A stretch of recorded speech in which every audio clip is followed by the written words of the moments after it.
But we begin tonight with a totally unexpected development inside Republican Party politics.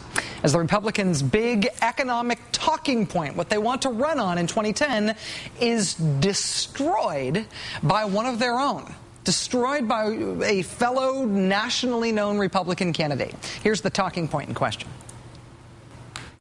Let me just propose something that may seem crazy to you. You don't need to pay for tax cuts. They pay for themselves. You need policies like an extension and making permanent the 01 and 03 tax cuts. They will be paid for because they create economic growth. When President Bush imposed those tax cuts, they actually generated economic growth.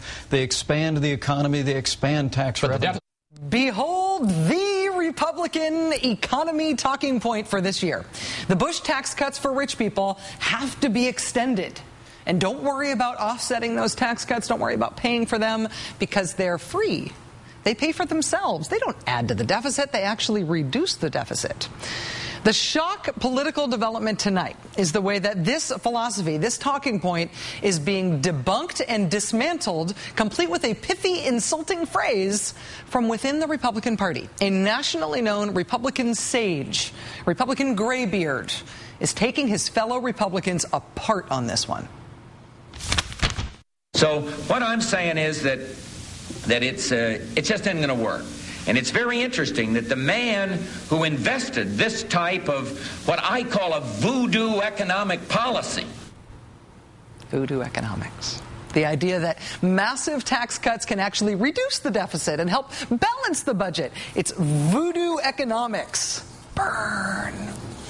That was, of course, George Herbert Walker Bush way back in the primary season before the 1980 election, debunking fellow Republican Ronald Reagan's promise, his campaign promise, that he would balance the budget while also giving massive tax cuts.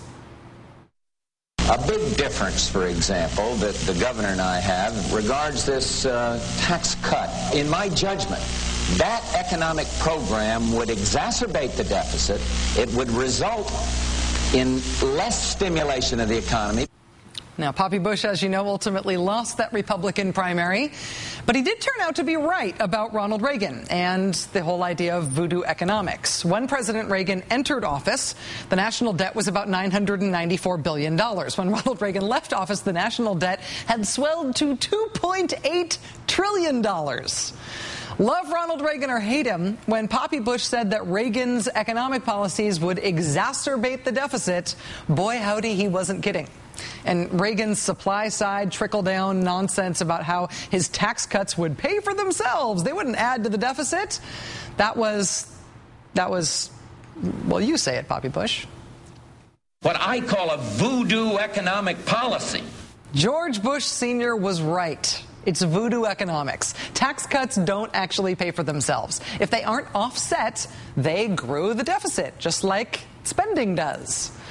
And yet when George Bush Sr.'s son was president and was pushing through his own massive tax cuts, listen to the argument that he made.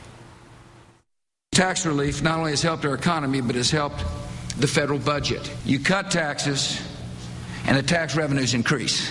If that sounds too good to be true, that's because it is. That argument was debunked by his dad years before. It was debunked by the experience of the Reagan administration. It was debunked even at the time that George W. Bush was making that argument by his own economic advisors. A 2003 report to George W. Bush from his Council of Economic Advisors said, quote, although the economy grows in response to tax reductions, it is unlikely to grow so much that lost tax revenue is completely recovered. In other words, they're not paid for. In 2006, Bush's Treasury Secretary, Hank Paulson, said, quote, as a general rule, I don't believe that tax cuts pay for themselves. In 2007, Bush's former chief economist wrote to people still in the administration, quote, you are smart people. You know that the tax cuts have not fueled record revenues. Now, you may not care that tax cuts add to the deficit. You may think that the deficit doesn't matter. You may think that reducing tax rates on rich people is so important that the whole country should take on debt in order to pay for that. But the idea that tax cuts are going to magically not affect the deficit, the idea that, as Steve Bannon at the Washington Monthly said today, the tax fairy is going to come in and make giant tax cuts not balloon the deficit, the argument that one way to cut the deficit is actually to cut taxes, it's nonsense. It's magic. It's Well, what I call a voodoo economic policy. Right. Thank you, sir. Today at the White House, no one said the word voodoo, but President Obama turned criticism of Republicans blocking unemployment benefits into an attack on the way Republicans do like to spend money. I have to say, after years of championing policies that turned a record surplus into a massive deficit, the same people who didn't have any problem spending hundreds of billions of dollars on tax breaks for the wealthiest Americans are now saying we shouldn't offer relief to middle-class Americans. President Obama obviously wants unemployment benefits extended to help ease the pain on the millions of Americans who are out of work right now. But he is also making a larger argument about how Republicans govern, what Republican priorities are. Democrats obviously want this upcoming election to be as much as possible about Republicans. They want it to be about what's wrong with individual Republican candidates, what's being proposed in terms of individual Republican policies. Republicans, on the other hand, keep saying over and over again now that they really want this election to be about spending and the deficit. They say they want to run on their fiscal conservative credentials, which is a framing that Democrats should welcome.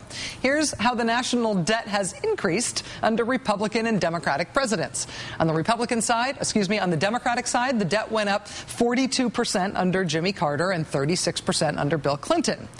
On the Republican side, it went up 189% under Ronald Reagan, it went up 55% under George Bush Sr., and it went up a whopping 89% under George Bush Jr. So that's the record of fiscal conservatism that Republicans want to run on, apparently. As both Bush presidents might say if they were awkwardly amalgamated into one Bush president. Read my lips. Bring them on. Joining us now is Democratic Senator Jeff Merkley of Oregon. Senator Merkley, thanks very much for your time tonight. Oh, it's great to be with you, Rachel. So, Senator, the new Democratic senator from West Virginia is expected to finally be sworn in tomorrow. Should we expect that that will mean the Senate will finally be able to extend unemployment benefits? You should be able to expect that, and it's none too soon, because we're having a situation in states like mine, in Oregon, we have 40,000 people who have lost their unemployment benefits, and if you put that across the country, that's 4 million people. So we really have a contrast here with programs to help the wealthiest or programs to help working Americans bridge through this deep recession to a better time. Well, Republicans are arguing now that the reason to help the wealthiest Americans is because doing so is free. Extending the top tier of the Bush tax cuts for the wealthiest Americans, it just is something that wouldn't add to the deficit. What's your reaction to that? Well, my reaction, this is like a summer sequel of a horror film. We've been there. We have seen exactly what happened under the Bush administration. We saw the national debt double. We saw that none of these giveaways to the wealthiest produced income. And we saw that it worked in tandem with shipping jobs overseas. So if this is the idea of a national Republican economic policy, well, let's have that debate, and we'll bring to bear the statistics on just how it worked out last time. In terms of specific policies to try to not only grow the economy, but to try to alleviate some of the pain that's being felt in specific parts of the economy, I know that right now you're trying to push through a small business lending fund. Republicans, as I understand it, are currently blocking that. What's the source of their opposition?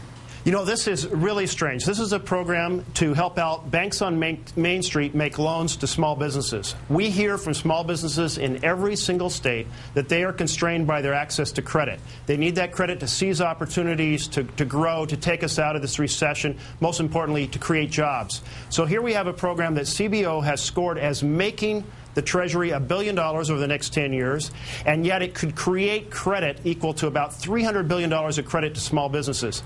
But the Republicans are opposing it. And why is that? There's no rational reason unless the goal is to drive the American economy into a double-dip recession. You feel like, honestly, that Republicans are opposing the policies they're opposing and promoting the policies they're promoting because they want a bad economic outcome? Well, you know, I didn't come to D.C. as cynical as I feel here a year and a half later as a senator. What I have seen is everything politicized by the primary elections and the general election plan for this year. And it certainly appears that all sense has lost, all sorts of partnership to make American economy work for working Americans is gone. So if a program is going to restore credit to small businesses, then the Republican leadership is against it. And we can't let that happen. We need to have this conversation. We have to have this national debate. And I think the American people will say that program's not for us. Senator Jeff Merkley of Oregon, it's a real pleasure to have you on the show tonight, sir. Thanks for your time. Great to be with you. Appreciate it.